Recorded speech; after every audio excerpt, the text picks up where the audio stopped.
ओम शांति। सत्पिता सत्शिक्षक सद्गुरु निराकार परमात्मा पितांकर सच्चा संतान मानंकु आंतरिक शुभेच्छा शुभकामना सुप्रभात सुस्वागतम। निराकार पिता एबे सारा दुनिया को गोटिए जन्म नुहे परंतु 21 जन्म पाई पांच विकार रूपी माया रावणर जंजीररु मुक्त करिबा पाई आसिछंती, जाहाकु कुहा जाए 21 कुल उद्धार। जदि तुमको मुक्त हेबार अछि तेबे शिव बाबांकर श्रेष्ठ मतरे चाल, ताहेले सबु दुखरु मुक्त होइजिब। एहा स्वयं निराकार परमात्मांकर उक्ति। कहानीटी मने पड़े। अवंती नगरीर राजा सत्यवर्मा जड़े आदर्श व्यक्तित्व संपन्न राजा थिले।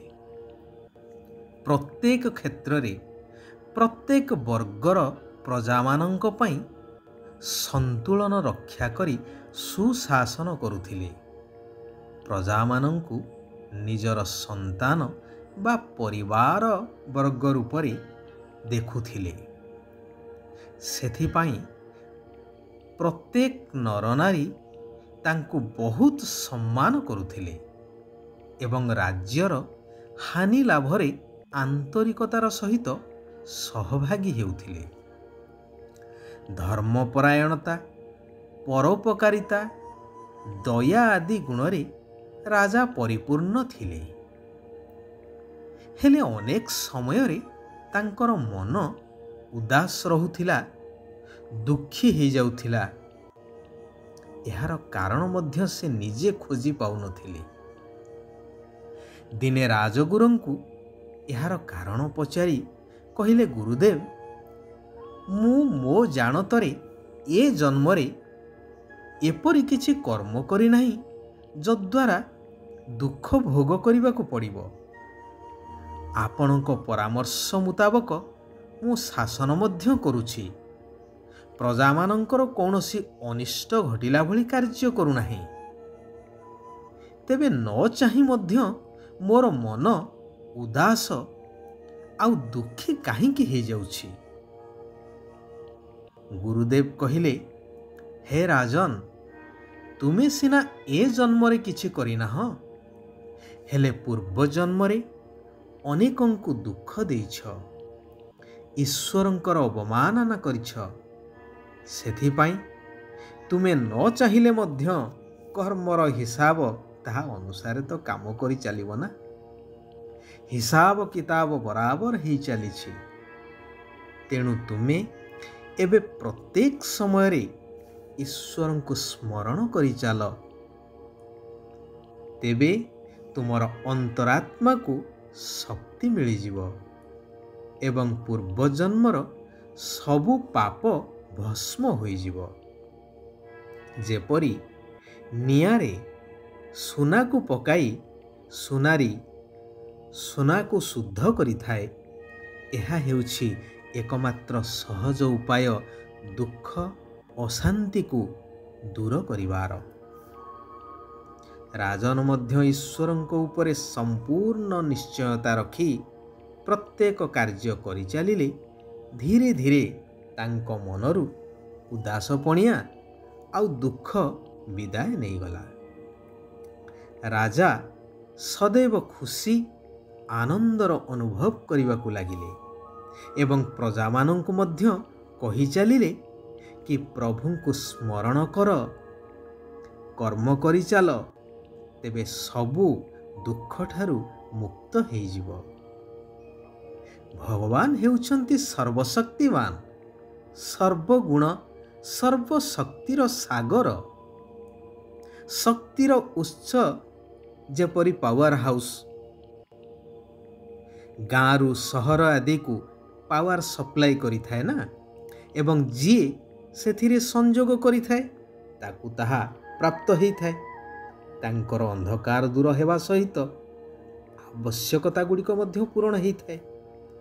ସେହିଭଳି ପରମାତ୍ମାଙ୍କ ସହ ବୁଦ୍ଧିର ଯୋଗକୁ ଲଗାଇ ରଖିଲେ ଆତ୍ମାରେ ଗଚ୍ଛିତ ଥିବା ଜନ୍ମ ଜନ୍ମାନ୍ତରର ପାପ ଭସ୍ମ ହୋଇ ଆତ୍ମା ଶକ୍ତିଶାଳୀ ହେଇଥାଏ, ସଦା ଖୁସି ଆଉ ଆନନ୍ଦର ଜୀବନ ବ୍ୟତୀତ କରିଥାଏ।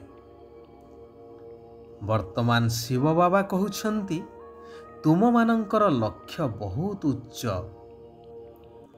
ଅନ୍ତିମ ସମୟରେ ଏକମାତ୍ର ନିରାକାର ଶିବ ବାବାଙ୍କର ସ୍ମୃତି ରହୁ, ଆଉ କାହାର ସ୍ମୃତି ନ ରହୁ। ଏଥିପାଇଁ ଅନେକ ସମୟର ଅଭ୍ୟାସ ବା ପୁରୁଷାର୍ଥର ଆବଶ୍ୟକତା ରହିଛି। ଏହା ହିଁ ହେଉଛି ସବୁଠାରୁ ଉଚ୍ଚ ଲକ୍ଷ୍ୟ। କୁହାଯାଏ ନା, ଅନ୍ତମତି ସ୍ୱଗତି। ତେଣୁ ଅନ୍ତିମ ସମୟରେ ଯଦି କେହି ଦେହଧାରୀ ମନେ ପଡ଼ିଲେ, ତେବେ ଏଇ ପୁରୁଣା ଦୁଃଖଦାୟୀ ଦୁନିଆରେ ପୁନଃ ଜନ୍ମ ନେବାକୁ ପଡ଼ିବ ଏବଂ ହିସାବ କିତାବ ଚୁକ୍ତ କରିବାକୁ ହେବ। ସେଥିପାଇଁ ବହୁତ ସମୟ ଧରି ଏଇ ଦେହଠାରୁ ଭିନ୍ନ ନିଜକୁ ଆତ୍ମନିଶ୍ଚୟ କରି ଶିବ ବାବାଙ୍କ ସ୍ମୃତିରେ ରହିବାର ଅଭ୍ୟାସ କରିବା ଦରକାର। ଶିବ ବାବାଙ୍କ ଉପରେ ସମ୍ପୂର୍ଣ୍ଣ ନିଶ୍ଚୟ ରଖ।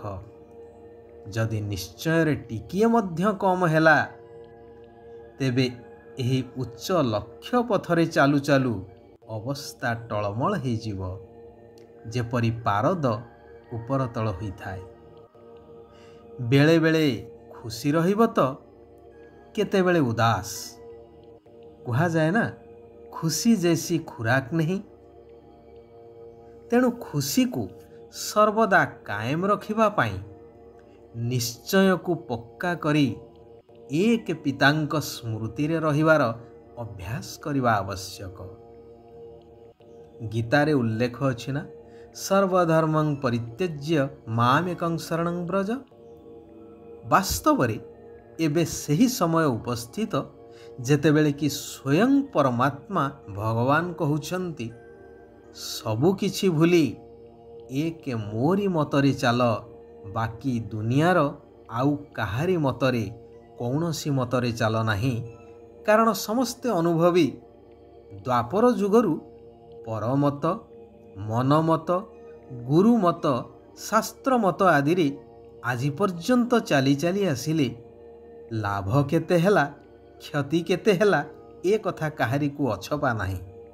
କାରଣ ଦୁନିଆ ଦିନକୁ ଦିନ ଆହୁରି ପତିତରୁ ପତିତ ହେବାରେ ଲାଗିଛି, ବିନାଶ ଆଡ଼କୁ ଗତି କରି ଚାଲିଛି। ତେଣୁ ମୋରି ଶରଣାପନ୍ନ ହୁଅ, ଅର୍ଥାତ୍ ଏକ ମୋରି ମତରେ ଚାଲ, ତେବେ ଜୀବନ ମୁକ୍ତିକୁ ପ୍ରାପ୍ତ କରିପାରିବ। ନିଜର ତଥା ଅନ୍ୟମାନଙ୍କର ଉନ୍ନତି ହେଇ ଚାଲିବ। ବାବା କହୁଛନ୍ତି, ସତ୍ୟତାର ସାହସ ଦ୍ୱାରା ବିଶ୍ୱାସର ପାତ୍ର ହେଉଥିବା ବାବା ତଥା ପରିବାରର ଅର୍ଥାତ୍ ଈଶ୍ୱରୀୟ ପରିବାରର ସ୍ନେହର ପାତ୍ର ହୁଅ। କୁହାଯାଏ ନା, ବିଶ୍ୱାସ ମୂଳେ ଏ ଜଗତ। ବିଶ୍ୱାସର ଆଧାର ହେଉଛି ସତ୍ୟତା। ଯଦି ଆନ୍ତରିକ ଏବଂ ବୌଦ୍ଧିକ ହିସାବରେ ସଚ୍ଚୋଟ ହେଇଥିବ, ତେବେ ତାଙ୍କ ଉପରେ ଶିବ ବାବାଙ୍କର ଏବଂ ଈଶ୍ୱରୀୟ ପରିବାରର ସ୍ୱତଃ ହିଁ ସ୍ନେହ ଏବଂ ବିଶ୍ୱାସ ରହିଥାଏ। ଆଉ ବିଶ୍ୱାସ ଯେଉଁଠି, ସଫଳତା ବା ଅଧିକାର ମଧ୍ୟ ସେଇଠି। ସବୁଠାରୁ ଅଧିକ ଧନବାନ ତାଙ୍କୁ କୁହାଯିବ ଯାହାଙ୍କ ପାଖରେ ଶାନ୍ତି ଏବଂ ପବିତ୍ରତା ରୂପୀ ସମ୍ପତ୍ତି ଥିବ। ଆଚ୍ଛା, ଆଜି ପାଇଁ ଏଇଠାରେ ଆମେମାନେ ବିରାମ ନେବା। ପୁନଃ ସେହି କଲ୍ୟାଣକାରୀ ପରମାତ୍ମାଙ୍କର ଅମୂଲ୍ୟ ମହାବାକ୍ୟକୁ ଦୈନିକ ଆମେ ଶ୍ରବଣ କରିବା, ନିଜ ଜୀବନରେ ଧାରଣ କରିବା ନିଜେ ପରିବର୍ତ୍ତନ ହେବା ସହିତ ସାରା ବିଶ୍ୱକୁ ସ୍ୱର୍ଗରେ ପରିବର୍ତ୍ତନ କରିବାର ଶ୍ରେଷ୍ଠ କାର୍ଯ୍ୟ କରିଚାଲିବା। ସାରା ବିଶ୍ୱର ଆତ୍ମାମାନଙ୍କର କଲ୍ୟାଣ ହେଉ, ସମସ୍ତେ ସୁଖ ଆଉ ଶାନ୍ତିର ଅନୁଭବ କରନ୍ତୁ। ଓମ୍ ଶାନ୍ତି।